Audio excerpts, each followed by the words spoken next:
Hello, everyone, and welcome to tonight's event, LGBTQ plus mental health, what we need to know, hosted by Sheridan alumni. I'm Alicia Seguire, alumni coordinator, special projects at Sheridan, and I go by the pronouns she and her. I'm so glad so many of you are joining us for this important conversation. We recognize that this conversation may be difficult or triggering for some. On the screen, you will find a listing of resources that you can contact at any time. We will keep this slide up for the introductions and we'll also put it back up at the end. We also have the 24/7 numbers in the chat, and you can also find all this information on the reception page, which you can get by clicking the reception icon on the left-hand side of your screen. Tonight, we'll have the chance to hear the personal story of Stacey Chomiak, a Sheridan Animation alumna. We'll be following that with a panel discussion with guests from the Canadian Mental Health Association and the Positive Space Network. If you have any questions for the panelists, please type them in the stage chat located on the right-hand side of your screen. We will try our best to get to everyone's questions.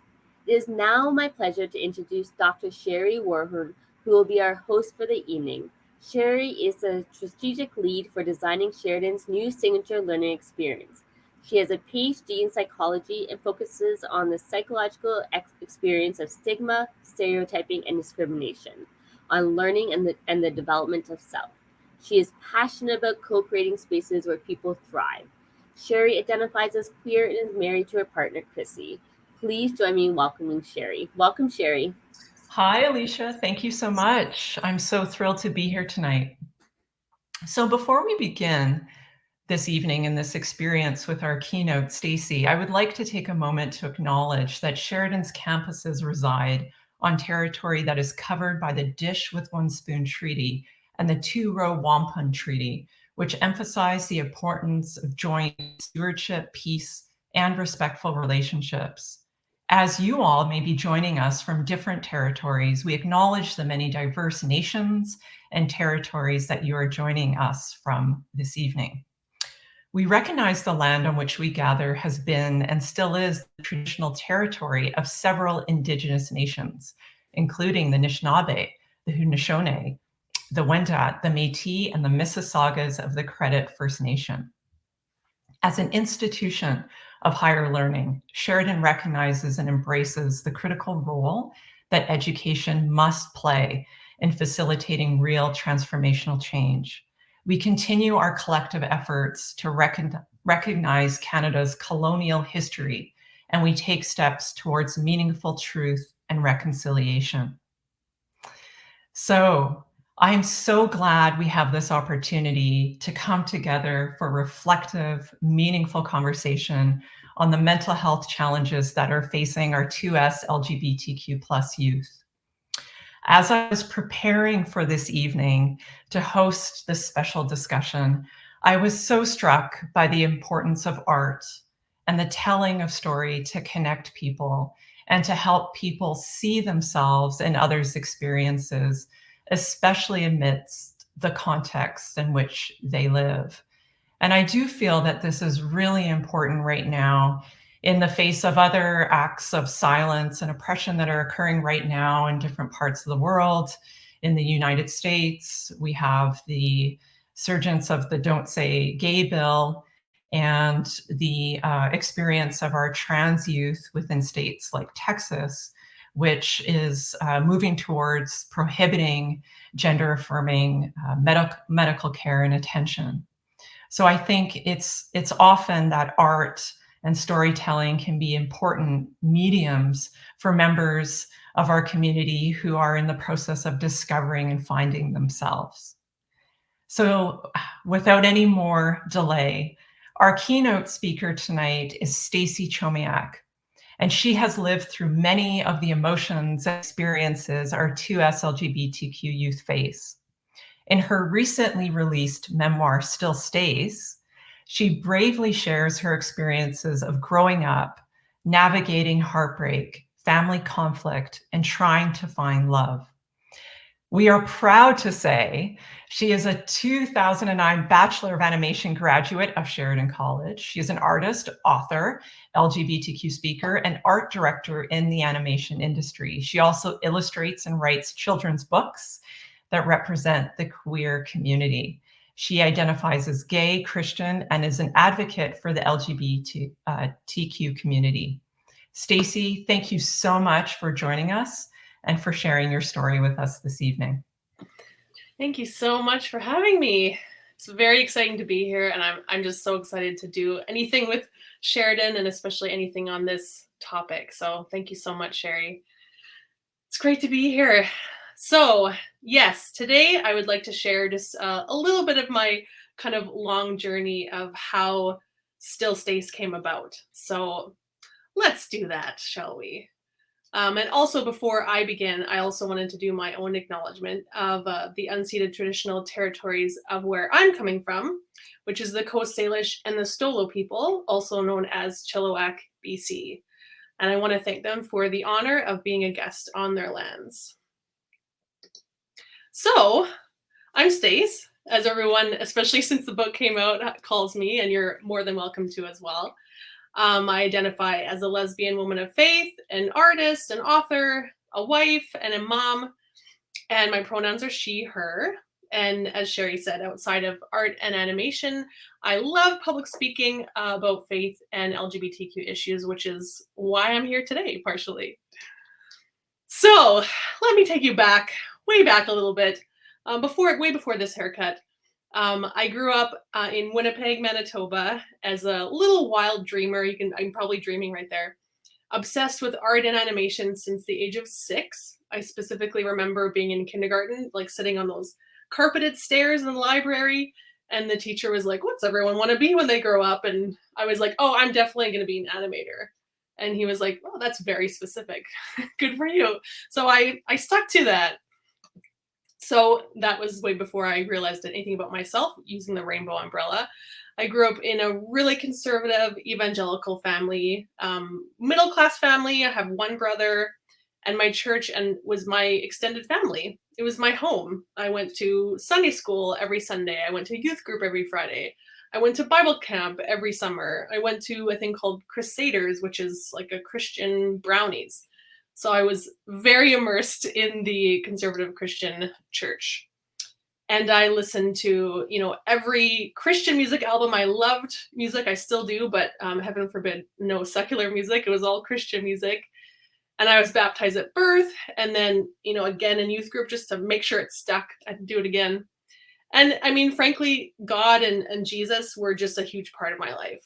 And I was really good at being just a good church girl. I was just one of those annoying good church girls. And I really did believe that, to get into heaven, you just have to be good. And so I was just practicing really hard. I was like, okay, I can be really good. I'm going to be a good person. And I think I was, my perception of good, I think I was until about the age of 16. And that's when I really started to realize that my friends around me started having crushes on boys. And I just didn't feel those same feelings. I just realized that I kind of wanted to be around girls a lot more. And I still, nothing really clicked. I just realized that my friends talking about boys in the ways that they were did not resonate with me. And there was no Christian vocabulary for what I was feeling. This is not my exact Bible, but I had one very much like it. And I would study it, and the words lesbian or homosexuality, they just did not exist for me. I had never even heard those words, and they weren't really in any of my Bibles. And I just kept looking, since everyone says all these answers are in the Bible, I kept looking to see, well, maybe I can have some answers as to what I'm feeling. Eventually I did have to go to my local library. This is dating me because it's pre-internet, pre-Google. And I had to go to my local library and heave a huge dictionary in the corner and kind of look up like homosexuality. What does that mean? And once I read that description, I quickly realized that was me. That's what I was feeling. Feelings for someone of the same gender was what I was feeling. And it was it was actually just a massive weight that dropped into my soul, because I realized I cannot struggle with this. This is like the largest sin. This is what I've been taught. And so it began a really lonely 13-year journey for me of just massively struggling with these two identities, me kind of struggling with feelings towards girls and me in my faith. And though they were completely at odds. And so I took a long time to even admit that I, struggled with this. I thought maybe it's just a phase, maybe it'll pass. But eventually I did admit that I struggled with this. And that's when I really started to believe that, well, I'm no longer good now. And if I'm no longer good, that means that Jesus no longer loves me. And what does that mean for me? What does that mean for my life and my future? I have to fix this somehow. And it was a really, arduous, lonely journey. And once I, truly, after a couple of years, admitted to myself that, okay, this isn't going away. This isn't a phase. I think I like girls in the way that I'm supposed to like boys. I found ex-gay ministries, and that was really the only, Christian side of things that I could find where they did talk about people who had gay feelings. It was people that had prayed their gay away. And so that was really, really scary for me. But at least I thought, oh, these people are at least talking about it. So maybe I could talk about it with them and sort of figure out what to do. Because, there was no such thing as a gay Christian when I was growing up. It was either gay people or there was Christian people, and never do they meet in the middle. And so it was really, really scary. And at the same time as I was sort of looking into these ministries, my church and my youth group, they started to preach against homosexuality and how large of a sin it is and how, devastating it is. And of course, this only fueled this sort of internal shame and this like loneliness and this realization that I cannot talk to anybody, because if I ask somebody about their thoughts, or if I could, confide in somebody, they would be like, oh, wait, you deal with this? So it just fueled my sort of need to keep this under wraps, which was just really exhausting to have to kind of pretend that you are something that you're not. So all that to say, there's a lot more details in the book, but fast forward to today. In 2010, I did make peace with my faith and sexuality, and I will not, no spoiler alerts, it's in the book. I got married to my wife, Tams, in this picture in 2011. And we have a daughter, Robson, and a son, Hudson, and they're now a little bit older than this picture. They're 6 and 4. I've been working in animation for over 10 years, which is crazy to say, with clients such as DreamWorks, Netflix, Sony, and Apple, and I have published 2 queer books in 2021. Rainbow Boy, which I illustrated, and Still Stace, which I wrote and illustrated. It's been quite a wild ride. And honestly, after having our kids was really when I thought I need to tell my story, because I just remember all of these nights, all these long nights, and times by myself where I was crying and I really didn't feel like there would be any answers, that I just remember such loneliness and thinking, if I can ever find peace with this, I will make sure that no one else feels as lonely as I do. Because luckily I survived that, but a lot of people just can't. And so I just felt this need inside to share it, and just even if it helps one person. And I felt that a lot more after having our kids. So as every project does, it always starts with one sketch. So I used to, but pre-COVID, I used to take the West Coast Express commuter train from the Fraser Valley into Vancouver to the studio I worked at the time. And it's a beautiful commute. You just look at the ocean and the mountains and you kind of stare out the window and don't worry about driving. So I just started sketching, and I did this one sketch of me in church, holding a Bible and looking happy, but being chaos inside. And it sort of started with that. I did that one sketch, and things sort of began to unfold from there. So my initial idea was I was thinking about my kids, and I thought, well, I would love for them to have like a picture book, a picture book of a story of someone who embraces their whole identity, who lives in their authenticity, and who has joy and is able to reconcile having, their queerness and having their faith, because there just didn't seem to be a lot of stories about those two things being reconciled. I found there's a lot of stories of people who grew up in the church who were gay and got kicked out of the church, or they left their faith for good reasons, but there weren't a lot of stories where things just ended in a positive way. So I started doing, little storyboards and trying to map out like how would I show these moments in my life, sum up, 13 years, which is not really an easy thing to do. And I did title it Dear Younger Gay Me. That was my initial, and these are my rough storyboards from February 2019. And this is the first illustration that I did. And often when I'm, I've worked on, I don't know, endless amounts of projects, private projects and animation projects. And I often just struggle to get out the style of art or the illustration, onto the screen or the paper. I often wrestle with it before I'm remotely happy. And with this, honestly, she just came out, and it just happened. And I was like, this is what I want it to look like. So I did, I think, 4 concept illustrations like this one of me in my childhood room with all my Bibles around me, trying to frantically search for answers. And then in May 2019, I had also a short manuscript, about 1,200 words. I sent out the idea to see, maybe I can get an agent, and why not try? Because I've heard people, they have a lot larger chance of publishing something if they have an agent. So I'm just gonna do some research, and I'm just gonna see if I can get one too. And I was honestly shocked. I sent emails to, I think, 6 or 7 agents, and the next morning I had 2 offers, which I know it sounds ridiculous and really annoyingly ridiculous, but it's just my experience. And so I talked to 2 of them. I think they were all based in New York. And after talking to one who just seemed to identify really strongly with my story, I signed with them, with the Bent agency in, I think in May 2019. And here's a couple of other illustrations and the original book cover that I had did. So now I have an agent named Claire, and they helped me to sort of put together a formal pitch to send out to editors. And I was starting to realize that this thing is sort of taking on a life of its own. And I kind of told myself early on, just get out of your own way.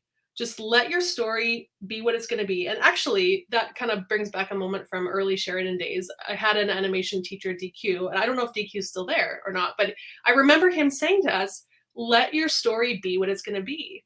And that has stuck with me through the years. And it really did, again, when I was working on this, because I was almost, getting in my own way. So I thought, I'll just allow the next thing that's going to happen, the next right thing that's going to happen. I'll let it happen, and I'll keep going. So Claire had mentioned, I think this would work really well as like more of a graphic novel and a young adult rather than a picture book kid one. And that really scared me, because I realized that would require a lot more content and a lot more sharing and a lot more vulnerability. But again, I was like, okay, I'm on this journey. Let's just do the next right thing. So we did the next right thing. And after Claire's encouragement, I really felt, okay, this is your chance. Someone's asking you to share your story. So share it.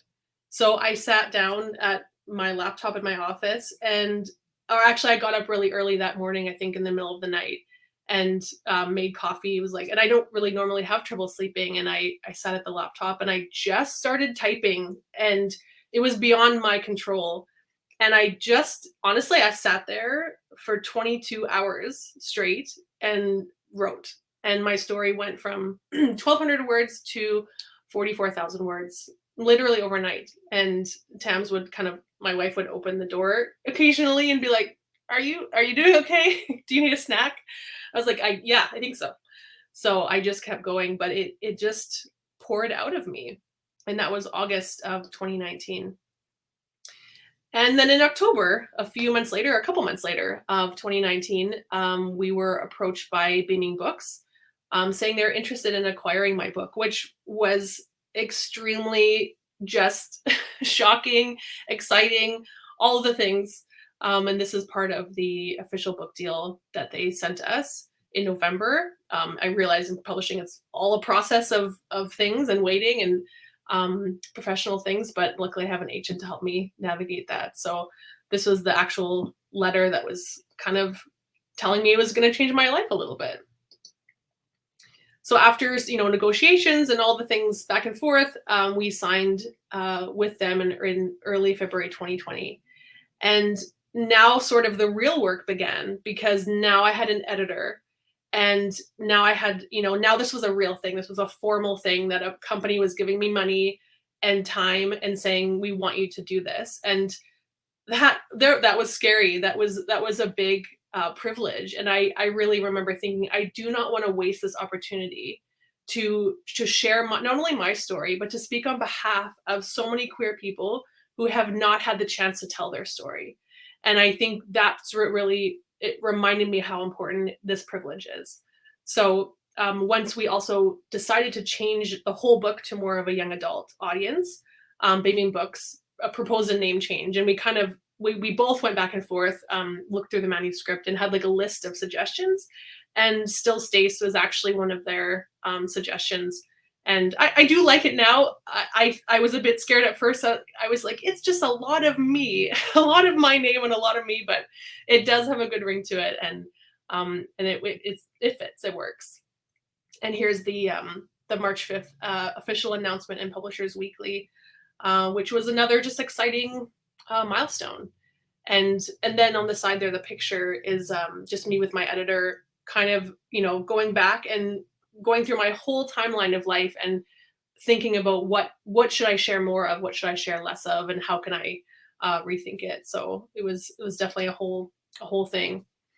Luckily they did, because I was also illustrating it, they did give me a lot of leeway in the cover options. So I did three rough, I think they asked for one design and then they let me do two of my idea. And they chose the option 3 there. And they also decided that we should age up the character, because my initial character was pretty young. And since this is now a young adult novel, they thought, let's age her up, which definitely makes more sense. Here's just a few of my rough sketches, which after we had finished the manuscript, we went through, Naomi, my editor, and I, and sort of chose moments which we felt needed illustrations. And I did not realize that would equal 99. That ended up being a lot of work. And after writing the manuscript, I was like, oh, yeah, I have to draw all these vulnerable moments now. I kind of forgot about that part. So here's a bunch of just rough sketches that I worked on from August till November of 2020. And then here's some of the final ones. And this could be a whole other talk, but I ended up having to do the illustrations in 2-color to sort of fall in line with other YA books. And that was just logistically very challenging with the style of art that I wanted to do. But I haven't met a challenge that I haven't conquered yet. So I did work really hard, probably the hardest I've ever worked, to finish these 99 illustrations. And I ended up having about only 8 weeks to do them all, with also working full time for the studio. So some days I was drawing 14 hours a day and needing lots of physio on my hand. And it was definitely the hardest thing, but also, again, just the largest privilege that I've ever had to do this and to do this for people. So this was a very exciting day, March 17th, 2021. Still Stace officially went up for pre-order, and we shared the finished cover, and they announced that publication would be October 19th, 2021. And it really just, it was an official thing. It felt scary. All of a sudden, this thing is public, and my name and my story will soon be out there. And it's been a whole journey. October 4th, 2021 was really just such a surreal moment. I got the box of my author copies from the publisher, and just, my whole, I think all those years kind of flashed before my eyes of everything I went through. Seeing it kind of finished in a physical product, it was just, I don't know, I don't really have the proper words for it, but it was surreal. And the bottom corner there is my wife Thames and I posing with the illustration of the first moment that we met in church. I don't know if you call it meta. I don't know what the kids call that now, but it was pretty amazing moment. And I kind of just been trying to tell myself to like pause and take it in, because it's been a lot of these pretty neat moments. So October 19th, 2021, I did what I always do on days that are important to me. I go out on my own, on my bike, on the trails here in Chilliwack, and just got out in nature and sort of, breathed it in for myself. And honestly, the book was written for younger me, and it was written for people that need it, but that was sort of who I initially wrote the book for. So I wrote a letter to younger me on the day of publication, and I said, "Dear younger gay Stace, today's the day. Our story goes out into the world. We did it, you and I together. Thank you for being brave with me. Thank you for showing me how your hurt can be used to help others. Thank you for trusting me, crying with me, and celebrating with me. Regardless of what anyone says, I'm so proud of us. It's time to let our story go and take its own flight."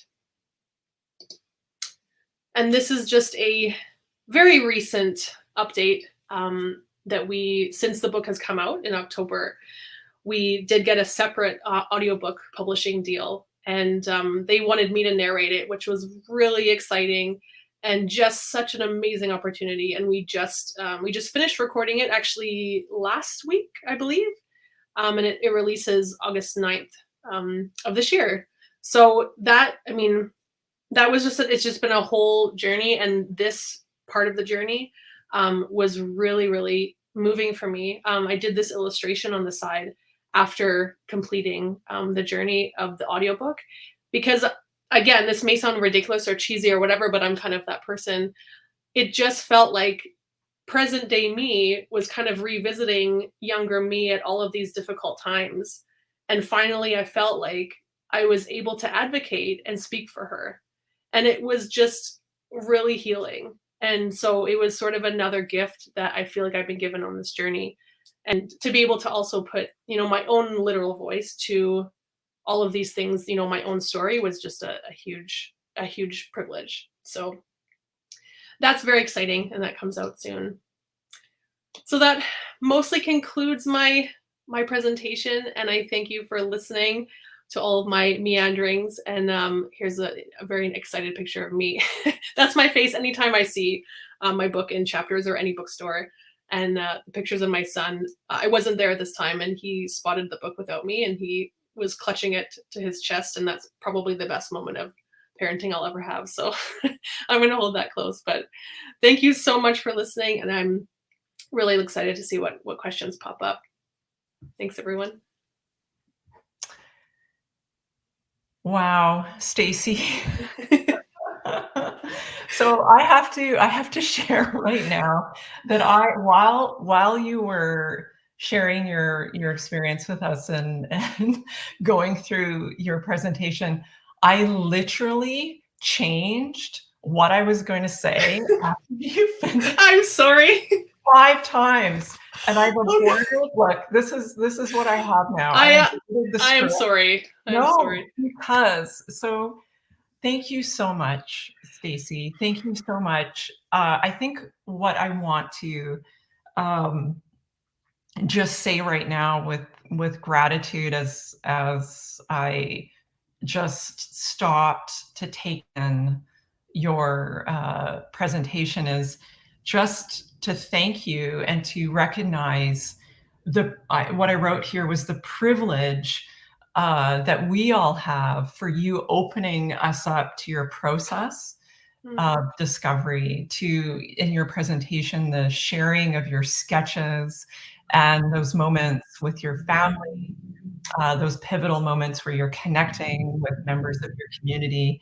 And, before we move into bringing our panelists in, I just want to really, if people haven't said this to you enough, I want to take a moment right now to pause and say that, when individual people are brave enough, have the courage to do this, and to open up and share their journeys of becoming and their experiences, it really makes it okay for others to do so.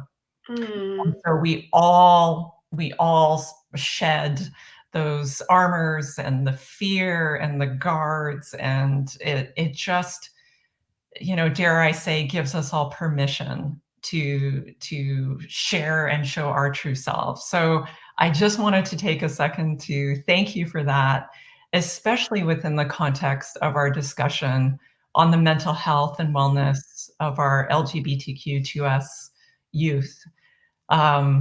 So thank you on behalf of Sheridan and the panelists and everyone here for just taking us through that outstanding and personal, touching journey of your process. So thank you. Thanks, Sherry. I really appreciate that. I totally echo what you said, just in that, I would have loved to have someone hopefully like me during that time where I could have looked up to or even just found safety with. And I just want to, work as hard as I can to be that person. So I really appreciate you saying that. So thank you. Well, you are doing it. And so I think it's time for us. I have our panelists appeared on the screen. Oh, I see. Oh, yay.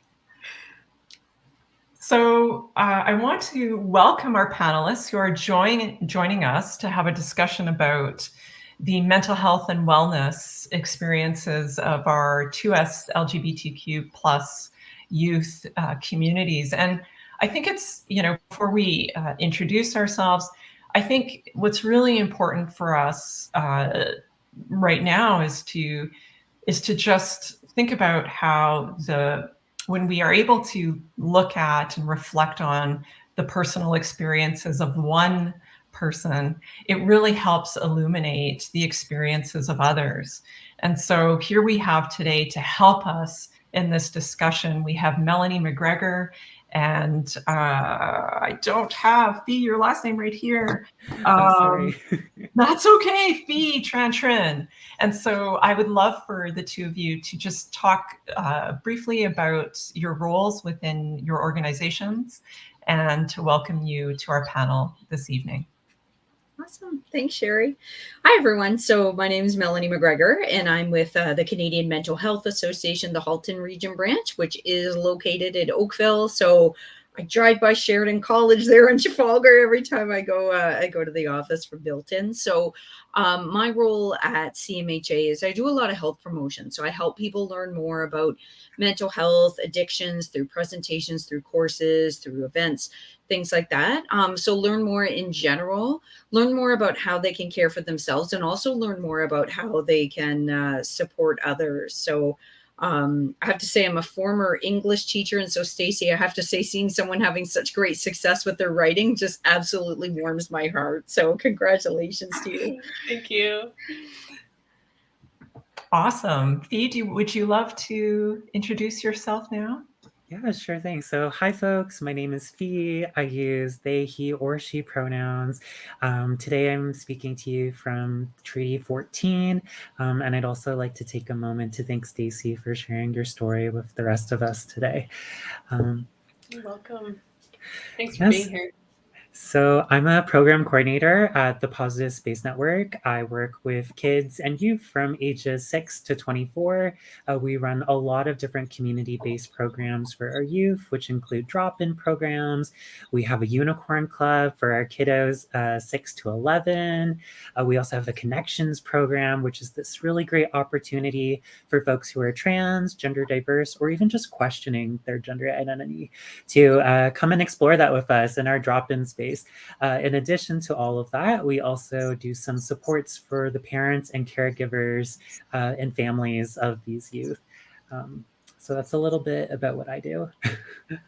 Thank you so much, Fee and Melanie. We're so blessed and honored to have you as part of this discussion this evening. So before we get into the discussion, it's fantastic that we have these representatives from our mental health support community. And I just wanted to share super quick some data that's come out from the Trevor Project, which is national international survey on the mental health of our 2S LGBTQ plus youth. And so this was released very recently, and I think it helps set the stage of why these discussions are just so imperative right now.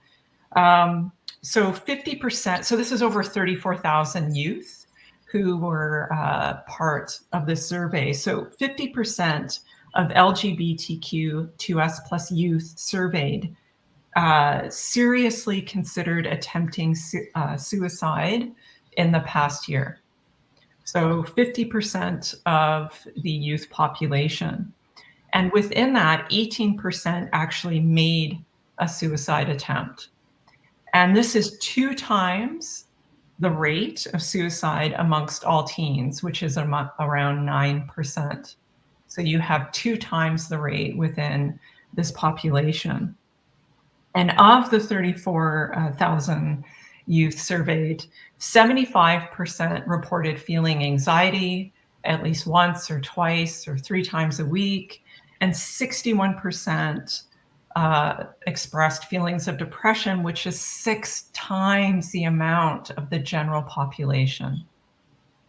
82% said they really wanted to talk to someone, and only 50% felt that they could, or that they could access. And so, these statistics remind us, we feel like we have progressed and there is lots of movement forward. And yet we do know that our youth are facing challenges and experiences within their lived experiences. So the way that we thought we would approach the questions this evening is to locate us a bit within some of the themes that came out of Stacey's book. And so, what we're going to do is we have 4 questions for the panelists, and that includes you, Stacey, to join in, of course. Sure. And so we're going to pull out some themes and ask some questions about how these themes might come to life within the mental health and wellness experiences of our 2S LGBTQ plus youth. So the first theme, I feel all of us felt in Stacey's telling of her story, is this very strong theme of loneliness and separation, of really feeling at times that this young person, or Stacey, was very much isolated from others. And what struck me when I was reading the book was that it almost at times, and just reflecting on the experiences of others within our community, it almost feels at times that this is something that you're supposed to be alone, right? That you're not supposed to be talking to others about this, whether it's because you're silenced or you're shamed. And so, I wondered about, as an individual begins questioning or discovering and becoming who they are with respect to their sexual or gender identification, how do you feel, or how does loneliness and separation contribute to the mental health and wellness outcomes for our youth within this community? So, Melanie, did you want to start us? Sure. Yeah. I mean, great question. I feel like it's, when I look at the way things have changed, the way, we would love to say, we're still, as a society, probably more open about talking about mental health, about talking about sexuality, about talking about a number of things. So I think that often it's very easy to say, well, we're talking about it, so everything's much better. But as a society, that does not reflect what each person's experience is going to be as an individual.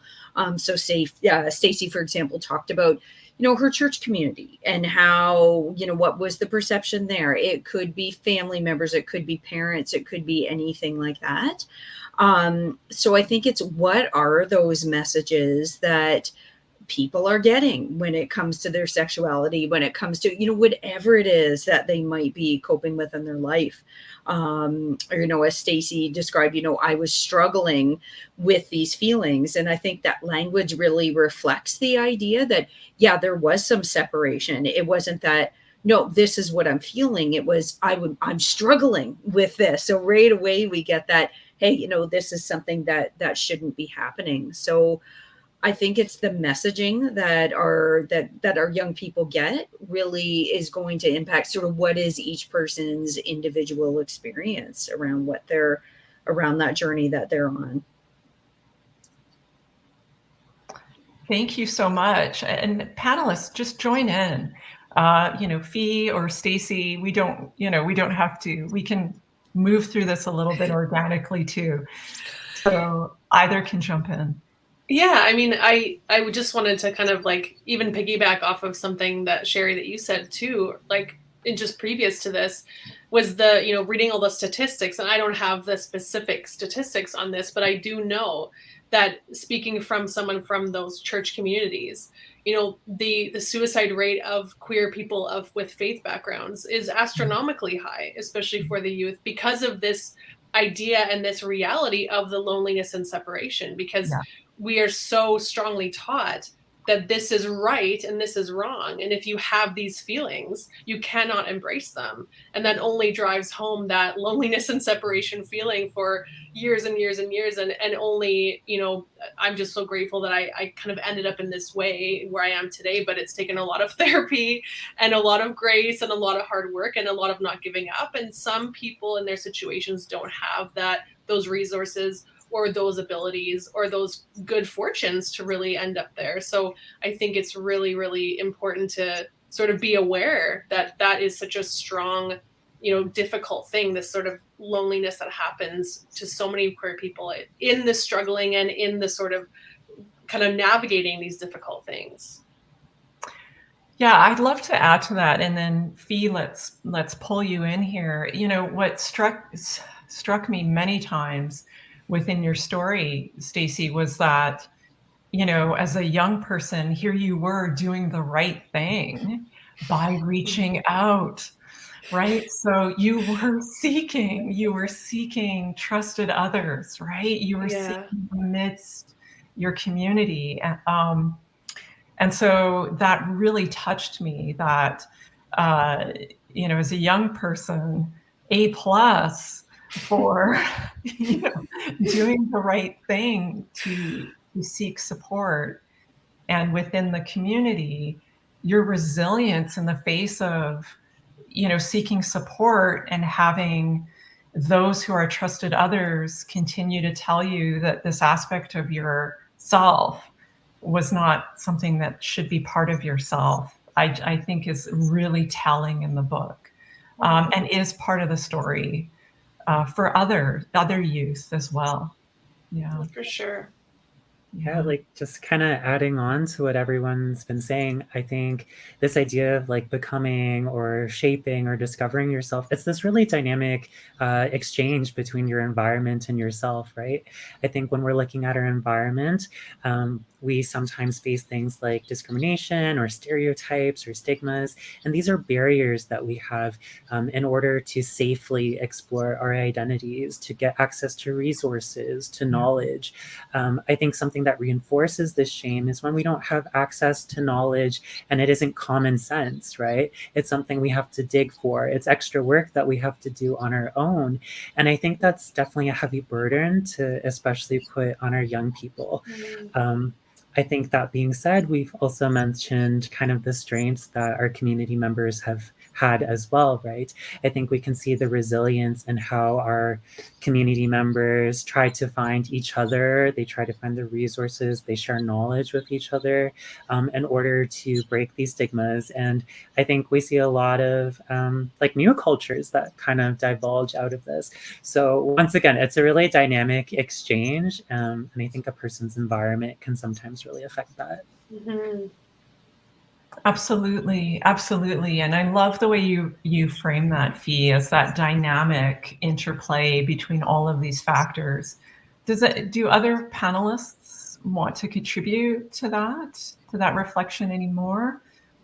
About the environment part of it? I think that's coming to mind, Stacey. Yeah, I think that is a really great piece of it, actually, Fee, that you mentioned that, because I mean, obviously the framework of how I grew up would have been vastly different had I not been in a very conservative church family. I think maybe I would have struggled, but it wouldn't have been under these ideals that really kind of kept me in a cage for so long. So I think, you know, while I did have the quote unquote stable mom and dad and like middle class family, it really was, you know, I was suppressed in a different way. And so I think, you know, environment has a huge play in sort of the development and the journey that everybody's kind of on. And I think that does kind of change as we go through life as well. Yeah. You know, so to that end, you know, Stacey, you mentioned this suppression, right, within your family system, within those relationships.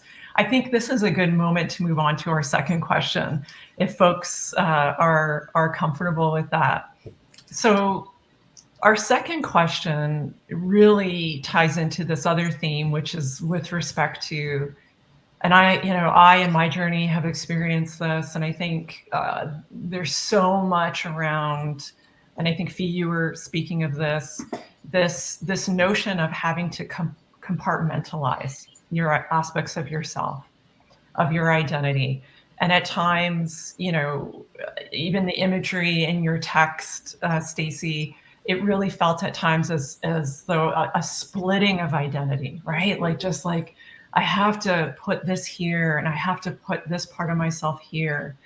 And within that, I was also struck, and I'm always struck by this, that there is this desire within this young person to be integrated, right? So to have all of these parts of herself come to life. And I remember a quotation in your story where you say, I so wanted to talk to my friends, right? I so wanted to talk to my friends about that first relationship you had. So, you know, you see in the journey of this novel that you have this young person, because of the compartmentalization, not being able to share, you know, what people gab about with their friends, right? Or be able to talk to your parents, like, I just broke up with someone, or, you know, and this isn't able to come to life in these trusted relationships. And so I just thought this might be a great way for us to look at, how does the compartmentalization or splitting of identities contribute to the mental health outcomes of our, you know, youth in their process of discovery, and also, you know, positive health related behaviors, right? Because there's this true splitting or compartmentalization that's happening. So Fee, do you want to touch that right now? Yeah. Yeah, sure thing. I think there's so many avenues that this question could go on. I think the first and foremost, I think of the social determinants of health, but secondly, I think of a concept known as code switching. So for folks in the audience who aren't familiar with this term, code switching is basically this idea that in some environments, you may be able to express yourself or communicate in social norms or behaviors that you're very comfortable with. However, in other environments, you find you might need to self-monitor yourself. You might need to kind of change your language. You might adapt your behaviors. And this can add a toll to members of our community, especially when they're not feeling safer or supported. Sometimes before a trusting relationship is formed, folks in the community may alter their language. They might alter their body language, like just so many different things in order to feel like they can have a positive social experience. Similar to the point that you were alluding to, Sherry, if someone doesn't necessarily feel safe, they may not really kind of explore further relationship with this person, whether that is a breakup or, you know, hey, I just went on this really nice date with someone, or hey, I'm experiencing gender euphoria today. I just got my first binder and it compresses my chest in a way that I'm loving. I think those are things that we want to share with people. We want to authentically show up and be our whole selves. So it's definitely a challenge for members of our community. Yeah, I love what Fee said about recognizing the feelings that someone's having. So if they're saying, yes, I'm really happy because this binder, you know, is really, this is something I've been waiting for, maybe we can't relate to that exact experience, but we can relate to times when we were excited about something, hey, I'm wearing a new pair of jeans today, and they're really comfortable, or whatever it is. And I think I remember, as we're talking about this, I do a lot of teaching about mental health and having conversations and providing support for people who are in education. And so one time there was a group of teachers that were all from the same school, and we were talking about, what would you do if a young person came to you and, was talking. And one teacher had said, well, if the youth shares that they identify as part of the 2S LGBTQ plus community, I would suggest that they go talk to this other teacher who runs the Positive Space Network, because, they can help, they can understand. And so that teacher happened to be in the course, and she said, you know what, folks, like, these are people having feelings. If there's someone who comes to you and says, hey, I've had a breakup, or I failed a test, or whatever, that experience is not necessarily significantly different, Right. because they identify as part of the 2S Mhm. LGBTQ plus That's community. right. If you're talking to a young person who's had a breakup, show that empathy, really connect with what those feelings are, rather than focusing on the topic, focus on the feelings. And I think we may look at, there's, we're splitting this identity, I can't talk about who I am, but as listeners, as supporters, we can look at this as a person, and we all have those common experiences, and let's try to connect with those. Yes, I have so many thoughts about this. I love what everybody's saying. I mean, yeah, it is the reason why I had to make a decision about myself. Was because my mental health was degrading so much, because for those 13 years I really was living as a split person.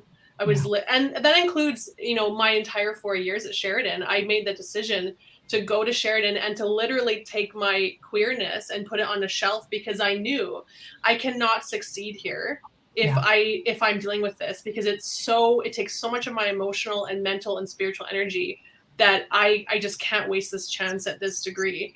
And that in itself was tough, because I made I still have some amazing friends from that time, and I could never share my full self with them. And that's wearying, to want to be authentic with people who love you, because you're always wondering, well, are you going to love the real me if you know all of it? And even though you think that's true, it's really, really tough to just hold that tension for years on end, and to then question yourself from inside. Like, what if I'm not okay? What if I'm not lovable? What if I can't integrate myself within myself? What does that mean? What does that look like? So there's just so much difficulty in kind of having to hold these things at all times. And even Sherry, you'd mentioned earlier about like wanting to share, I broke up with somebody, with like even a friend, or heaven forbid my parents, that wouldn't have happened. But again, the sort of the lens of the church on top of that, my feeling was that, well, I have walked into sin, and so I have brought this grief and this heartache upon myself, and so whatever difficulty I'm feeling, it's my own fault, and I'm not allowed to really grieve it in the way that you would actually grieve like a breakup or feelings that you would normally have. So that sort of adds another layer on like having to shove things down and deal with them at some point down the road. So it's tough. It's tough to kind of move through that and come to a place where you can make peace with all of yourself. Go ahead. So just like to your experience, Stacey, like I think that really goes to show like how often members of our community kind of have this very like heavy load, like that they hold on their shoulders, and that's something that they move in the world throughout every day. And I think that's why it's so important that our community members do have these conversations, and that we do learn how to support one another, so that even if we can't necessarily take away someone's load, we can maybe chip away at it. Because I think, it's just a lot for a person to carry. And I'm losing my train of thought, so I'm just going to cut myself off there. No, you're doing, that's perfect. You're doing beautifully. And I mean, let's just also pause and acknowledge that we're all feeling this right now. So we are connected in this experience. And so we're feeling it. And we feel the toll as members of community as well. It's difficult because this brings it up for us. I think this is a beautiful moment for us to just expand on this. So let's stay in this pocket maybe, because this is related to the third question. And I think this space is so important with respect to understanding the mental health and wellness of our youth and members of our community. So we're talking about, Stacey used the term grieving, right? So there's grieving. Fee is talking about the managing, the regulating, the hiding. Is this okay? And it reminds me of the reality of members of our community when we say, this idea of coming out, you come out and then you're out, and it's like, no, you come out all the time. Mm-hmm. You are constantly coming out. Right. Yes. And so, and sharing aspects of yourself. And so this other question that we were exploring is that, as Fee said, you use the descriptor of load, right? And so, there's all of this internal energy that is devoted to managing, regulating, navigating, and in many times not being able to share with others these real significant moments or processes. And let's think about this for students, for learners in the classroom when this is happening in our classrooms. And so I offer this up for us to continue our reflection, because we do have members of the audience who are educators, who are, practitioners, who are parents, who are allies. And so this is the reality of members of this community when they are being asked to take risks in the classroom, when they're being asked to do assignments and homework and projects and group work. There is also this regulation and managing that is happening. So what are our thoughts on this with respect to mental health and wellness and outcomes for this population? Who wants to start? That's a big question. Thank you for bringing that up. I think when we think about, often when we talk about mental health, what we really talk about a lot is resilience. And I know that that's a real buzzword nowadays, but it's that kind of that ability to bounce back, that ability to cope with challenge. And sure, yes, our mental health may fluctuate a little bit, but overall, we're able to navigate those kinds of challenges or stressful experiences that we might have. And so when we think about, we all have, those resources that we use to cope. So I sort of think of it a little bit like an air tank. If you imagine a scuba diver, that every time you take some air out of that tank, when you take a breath, okay, that tank's getting depleted. So what are we doing to fill that up? So I think if we consider, we're talking a little bit, yes, that this is kind of an extra load or an extra burden that someone may have. I think it's looking at, in addition to all of the other challenges that people will experience in their life, if this is an additional one. So not only am I having to cope with school and work and relationships and parents and all of that stuff, I'm having to do this without feeling like I can be fully honest about who I am with the people in my life.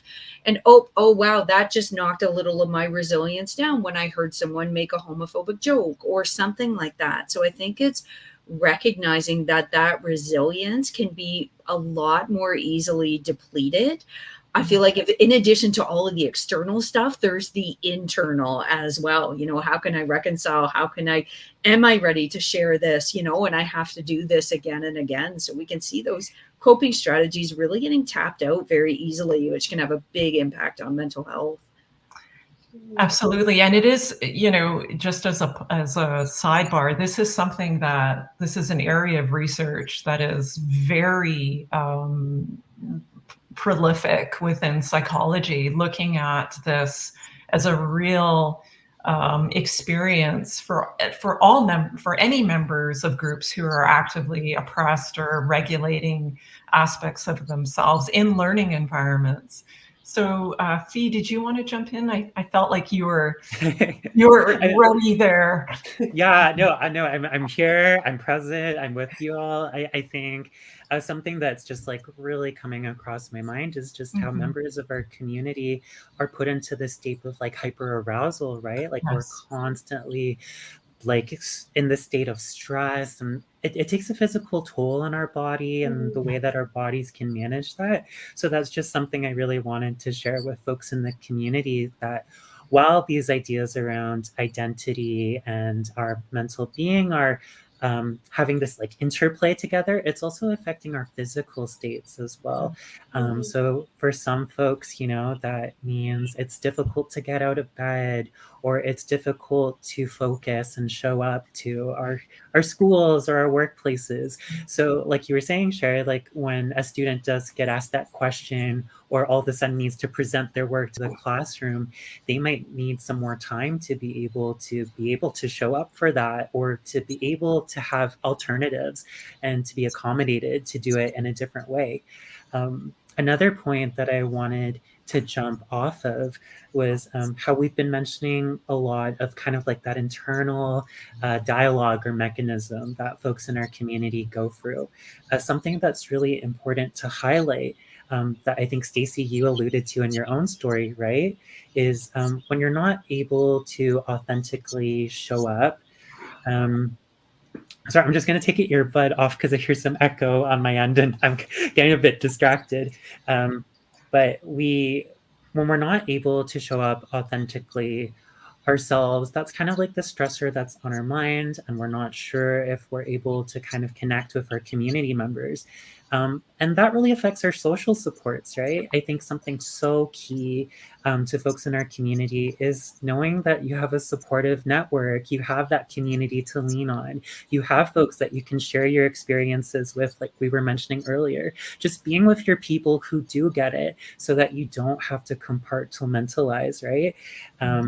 And I think that is a strategy that we use to kind of like cope in all of it. Yeah.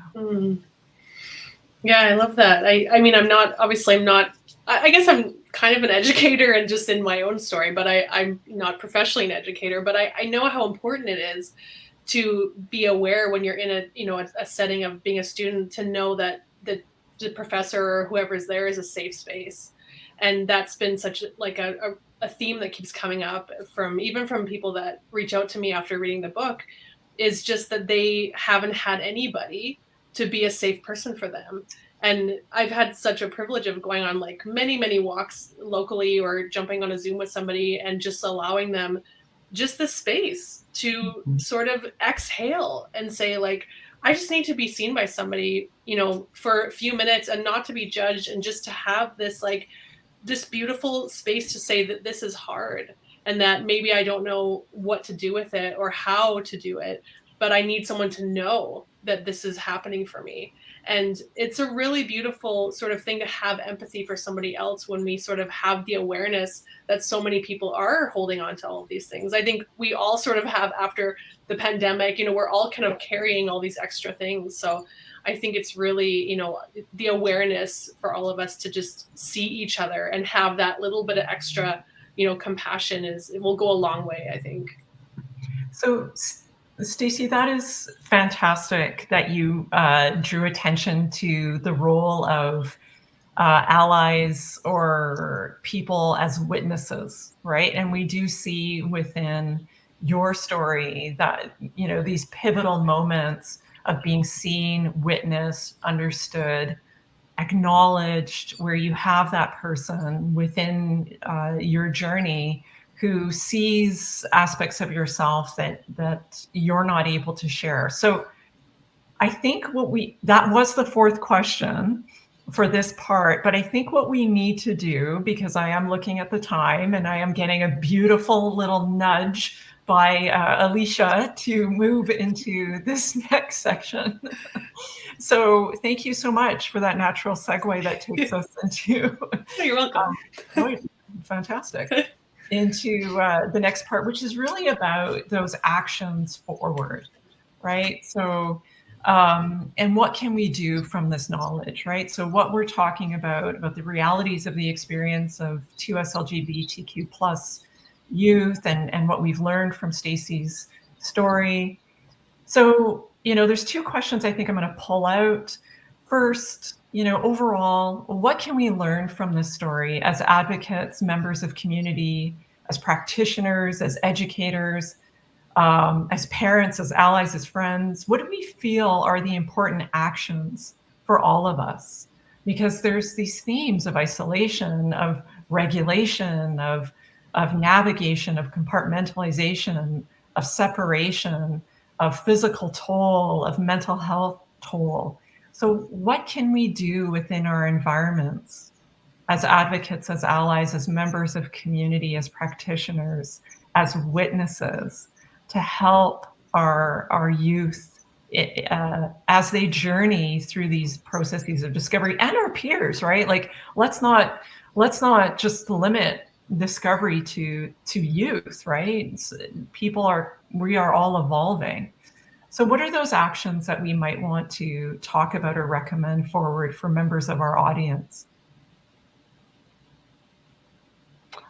Fee, did you want to start this? Yeah, sure. I'm happy to start us off. I think a thread that's been kind of shaping throughout our conversation is that theme of empathy, right? I think it's really important for folks to kind of tap into that empathy, tap into that curiosity and that connection to wanting to learn more about each other as, folks, as we all kind of share the land together.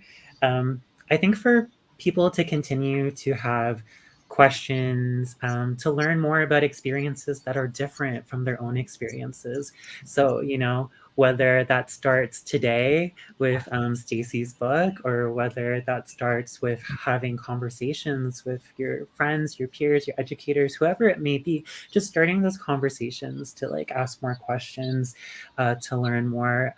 I think it's really important that we unpack those experiences that differ from ours, right? And I think that's where we start to think, okay, like, how can I better show up for others with different experiences?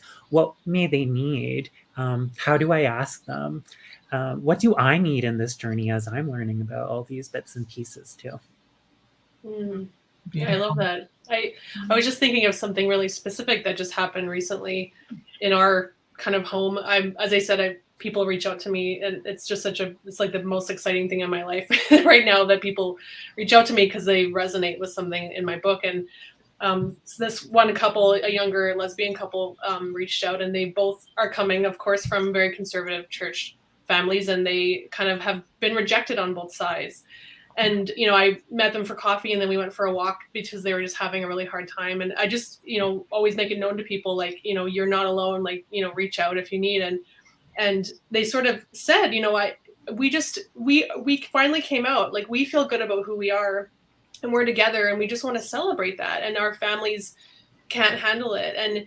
And so I said, you know what, like, we should, like, we'll throw you a coming out party, because I think, like, this is something that should be celebrated, and this is something that is not able to be celebrated. And I think that this is important, is to take, not only to I see you, but I celebrate with you, and that in your identity and in these important things that are happening. And, when I look back on my life, like coming out and getting engaged and saying we were pregnant, these things were very, very, very difficult things for me to share with my family. And I had to grieve not celebrating them. And if my family and I can give that gift to other people of like having a night and them remembering people celebrating with them, it's so impactful. And it's a gift to us as well to be witnesses to them in their journey. And it's a cyclical, sort of gratefulness wheel, I guess, that we can kind of join. So yeah, that's been kind of a beautiful thing recently for us. And so I feel like, spinning off of that just a little bit, and Melanie, maybe you want to add to that, is, what I'm hearing from Fee and from Stacey is, the question that's hitting me and often hits me in the face is, what is the culture around me, right? What am I creating, right? What am I fostering with and from others, right? Am I fostering where people feel like difference can be talked about, right? And difference is celebrated, right? What type of environment, what type of learning environment am I fostering around? What type of environment with peers and new people that I meet? Am I making assumptions in the language that I use? Am I, using language that shuts someone down versus creates a pathway for them to be open and to be honest? And so, I feel like when we think about these like actions and behaviors, this is what is coming out of what Fee and Stacey are sharing. And I wonder, Melanie, if you wanted to add a bit to that. And then let's move on to, there's one question that I think members of the audience may want us to talk a bit about, which is around families struggling with children within their family and their discovery process. So, Melanie, did you want to talk a bit about that? Yeah, absolutely. I feel like this is a topic or a question that we get a lot when we talk about mental health is, what do we do if we feel like someone in our life is struggling? And that could be struggling with anything, whether it's, a mental health disorder, whether it is their sexual identity, whether it's anything else that's going on in their life. How do we have that conversation? And I think some of it is, the first thing I say to people is, look, no one is asking you to be a counselor. No one is asking you, if someone says, hey, this is what I'm experiencing, that you have the one right answer that's going to make everything go away. That's not what it's about. As Fee mentioned, it's about, okay, let's honor that person's experience and talk about what it is that they're feeling. And so, Stace, I love what you said about having the coming out party, because it's very much validating what that person is feeling. So if they're saying, I feel isolated, I feel alone, I feel like I can't open up to people in my life, our answer isn't, oh, come on, sure you can. Like, just go home and talk to mom and dad, and I'm sure they'll understand. We don't know. We don't understand. We don't understand what that person's individual environment or experience is. So I think it's honoring, saying, hey, yeah, it sounds like this is really difficult for you. It's too bad you're not comfortable talking to mom and dad or whatever it may be. So I think it's showing that openness. And Sherry, as you mentioned, I think it's the language that we choose to use as well, being very mindful of that. And I know something that's, I've worked towards a little bit as well, is rather than saying to someone, oh yes, yeah, my husband and I, blah, blah, blah. It's okay. Well, no, it was my partner and I. Like, let's create a space where we do encourage people to talk about their identity, to talk about those differences, because that's where we really grow. And like, resist that mindset of, okay, I can only be supportive to people who are exactly like me. It's showing that empathy. It's really seeing that person for all of the unique qualities and features and identities that they have, and really honoring and validating who they really are. Yeah. So what we're hearing is celebrating, acknowledging, valuing, placing value on difference. Especially, for some folks and in learning environments, difference can be scary. Difference can be too different, or difference can be associated with assumptions that, are rooted in, lived experiences or cultural stereotypes that have been part of the reality of one's journey, right? So I think this does get to this next question, which is, it's a hard question, and it's, we have 15 minutes, and this will never, never, go deep enough. But as Alicia noted, we do have resources for people to connect and to further engage in these discussions. But this question is, if a family is struggling with accepting or coming to terms with their child's sexual identity, gender identity, or even, their questioning or exploration. And let's always remind ourselves that just because someone declares something at one point in time, this is evolving. But what advice or resources do we have, or what advice do we want to give to parents to help them through this acceptance process? So what comes to mind? for us here? One thing I can think of is like give yourself, I would say to the, the family members, if you're struggling, give yourself permission to feel what you're feeling. It doesn't mean that because you're feeling this in this moment, that means that you're always going to feel that way. Acknowledge, hey, look, I'm struggling with coming to terms with whatever it may be. So I think give yourself permission to acknowledge what you're feeling. And I think give yourself permission to be open that you're getting support. Like, first of all, seek out support, I would say, whether that's from other families maybe who have experienced the same thing, whether it's from people in your life that you trust, whether it's from professionals. Be very open about the fact that you are on a journey.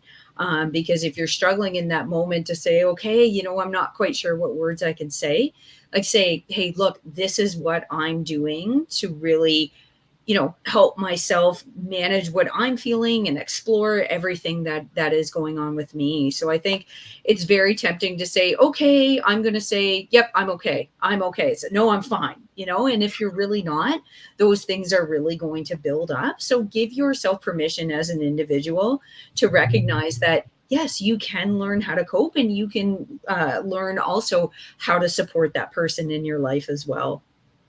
Mm-hmm. Beautiful. Stacey? Yeah, sure. Yeah. I love what you said, Melanie, for sure. The thing that I get this question a lot from both sides, like from a child and from a parent. And I think my biggest sort of answer to this is always like, do not be afraid to love your child too much, because I remember feeling such conditional love.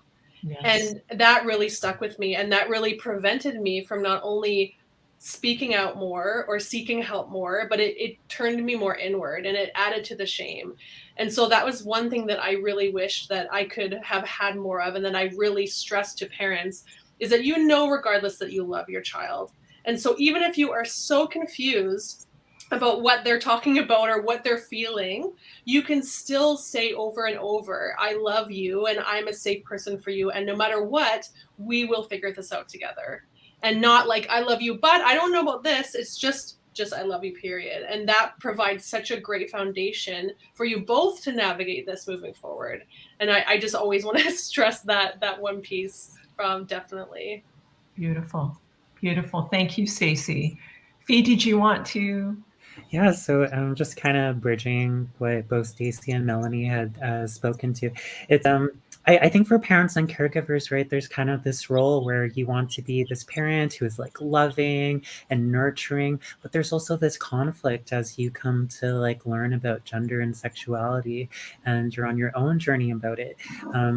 I think from like a practical standpoint, coming from the Reach Out Center for Kids and the Positive Space Network, we do have our parent caregiver support peer groups. This is available like virtually at the moment, so please don't hesitate to reach out to find out more about that.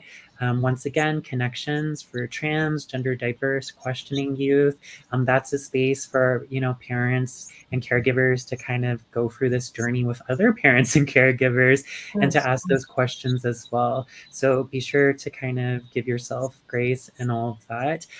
One thing that I do want to quickly add in is don't be afraid to like tell your child or youth like, hey, I actually don't know a lot about this topic. Like, Beautiful. admit to your child or youth, right? Beautiful. Like, you don't have to know everything. So please don't put yourself on that pedestal. Don't give yourself all that pressure, and say like, hey, I'm willing to learn with you. Would you be open to teaching me something? Because I think that shows that you're willing to work together and continue to foster a relationship where you're working together, because it shows that your child or youth is really important to you. And this is a relationship that you want to have in your life. One of my favorite examples that I've seen online is, hey, let's watch a show that covers like, 2S LGBTQIA plus themes together. And, let's share this experience and like not do it separately. So yeah. That's so beautiful, Fee. Thank you so much for that, because as we think and reflect on our themes that set our discussion earlier around separation, loneliness, compartmentalization. If we take what Stacey and Melanie and Fee are suggesting, then we would assume that these other factors would maybe diminish for our children or our youth who we are relating to.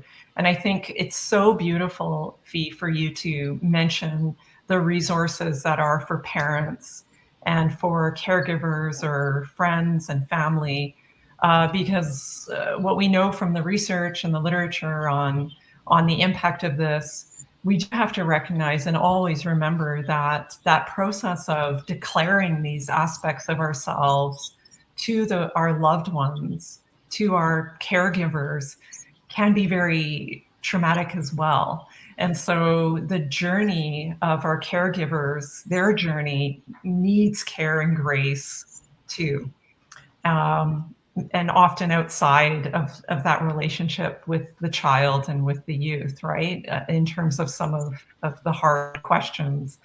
And at times, grieving process too for parents as they had different views or perspectives on their children. So, thank you so much for offering those resources, and let's make sure that we do populate that into the resources that we're making available to members of our community. So it is 7:23. I feel like this time went by so fast. And I did.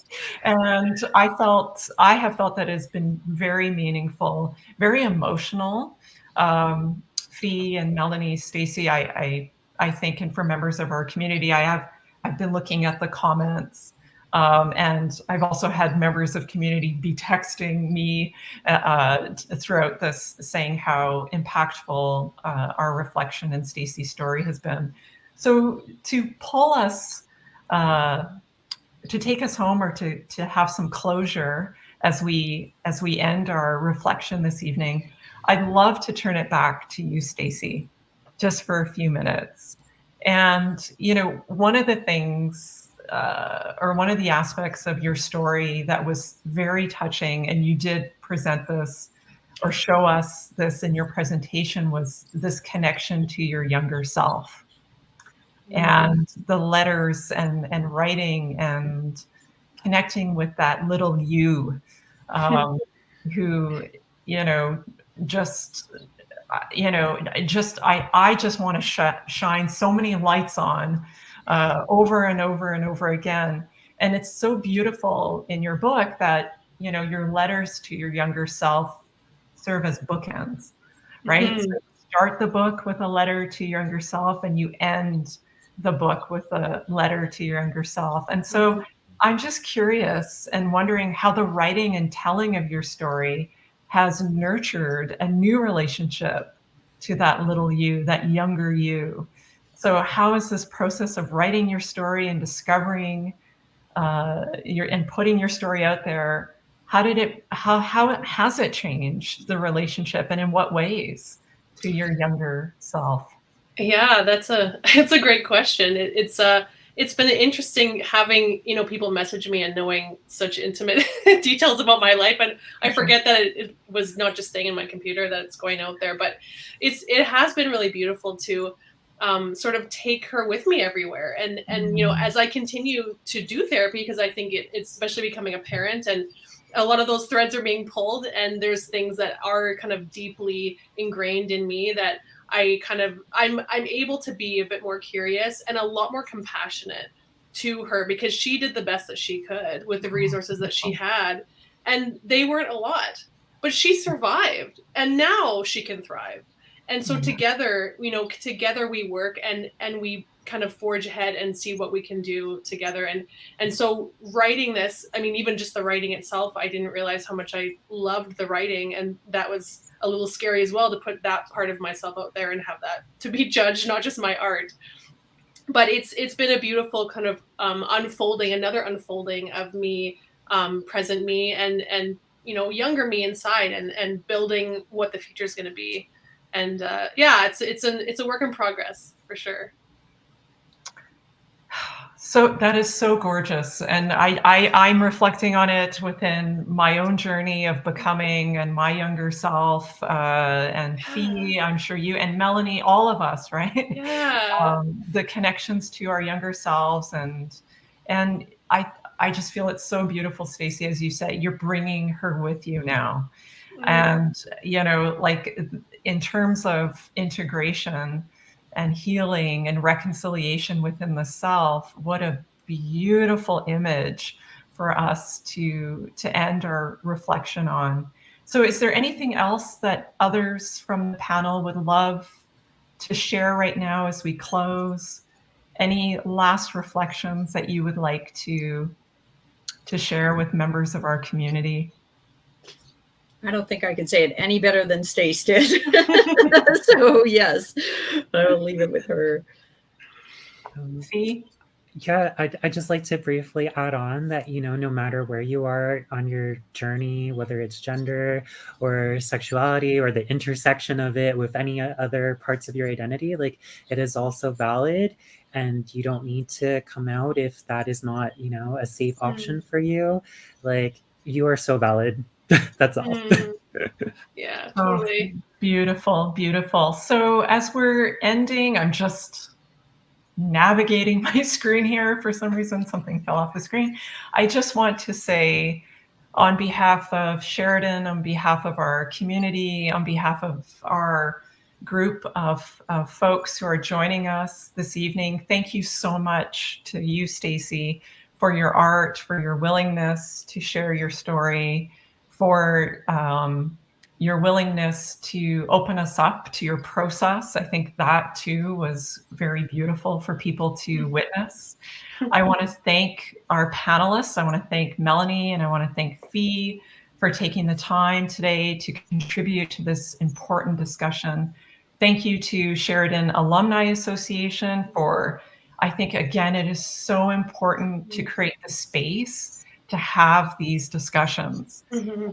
Right? When we think about when we, some of us were younger, this was not topics that were sponsored by, alumni associations. Yeah. So Totally. even just reflecting on that for a second. And I really want to thank all of you who have joined us this evening.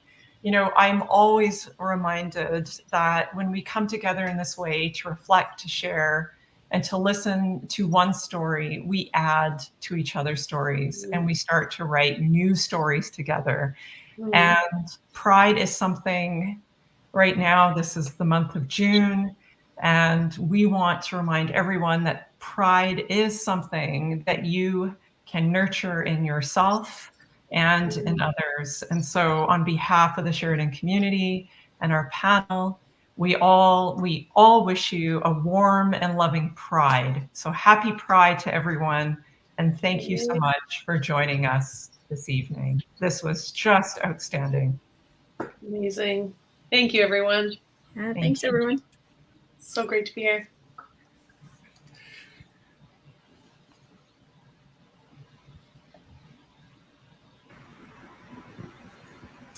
Thank you, Sherry. Sorry, it just takes 2